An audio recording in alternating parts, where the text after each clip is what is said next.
présentation Alors c'est une présentation de votre parcours.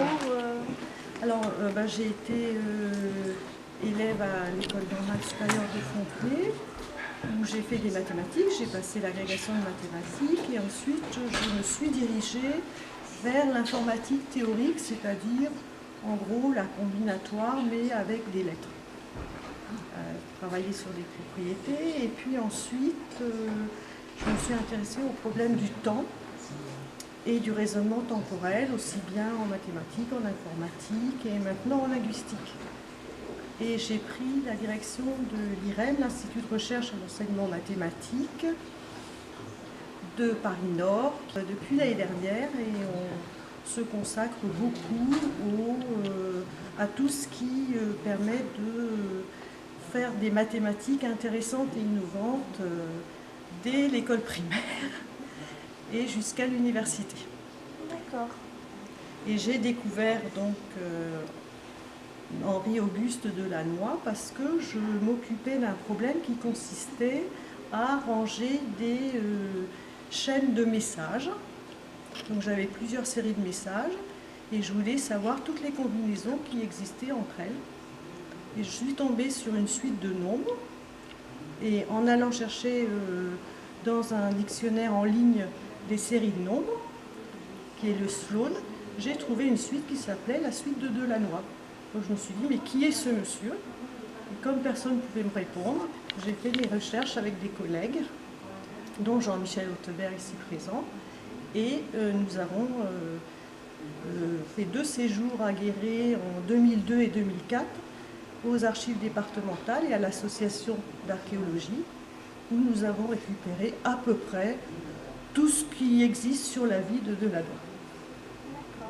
Et donc ce colloque est un résultat de tout ça.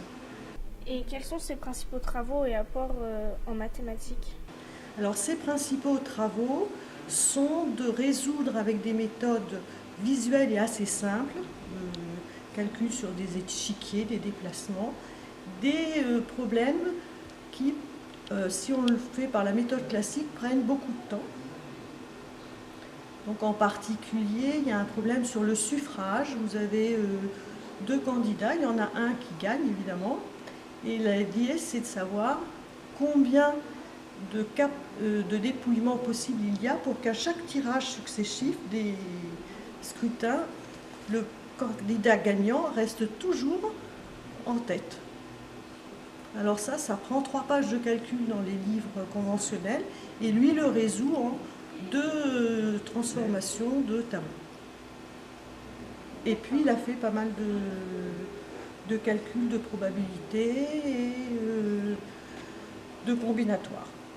Donc c'est des travaux qui avaient été oubliés et qui actuellement reviennent en surface parce que vous savez bien que la combinatoire sert beaucoup en informatique, en communication. On a énormément d'applications actuelles. D'accord.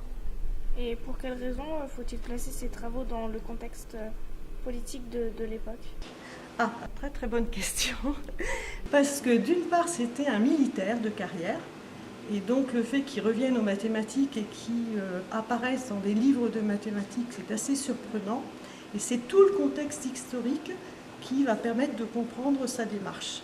Parce que nous sommes autour de 1870, donc nous perdons la guerre avec la Prusse.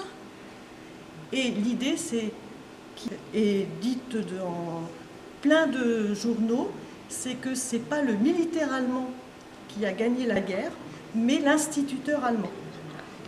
Et qu'il faut qu'on valorise les sciences en France pour pouvoir gagner contre le Prussien. Merci.